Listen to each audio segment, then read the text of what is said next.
За сайн байцгаана уу өгдөр сайхан наацгаасан уу. За би нөгөө арьс маань үжээх ажил бол явж байгаа шүү энэ савндаа хийгээд. Одоо өснүүд ингээ сайхан хүн дээрээ тэрхээр н аваад ингээл явж гин тэгээд шүүндээ хийсэн зарим хэсэг. За энийг нэг иймэрхүү шүүнд орохоор өшөө гоё цагаан шар болно. Энэ дотор одоо би 3-ыг хийсэн байна. За тэгээ хүмүүс нэр шүүгээ яаж хийх вэ гэж асуусан. Энэ шүүг би юм шар будаагаар хийдэж шүү. Гангаа гэх юм уу.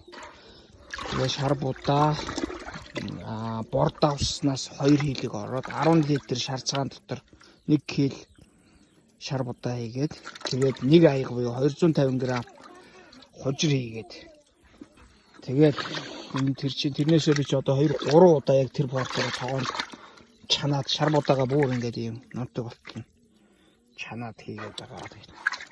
Одоо ингээд иймэрхүү болоод ороод ирнэ. Юу яхаар. Энэ өчигдөр хийсэн юм байна. Өмнө хийснүүд нь иймэрхүү болоод ингээд гоё сайрхаа болоод 20 хоног 20-оос 22 3 хоноод яг гоё орно. Одоо нэг 10-аад хонжны хамгийн ихнийх. Иймэрхүү болно. Тэгээ гаргаж ирээ сайхан дарна ба.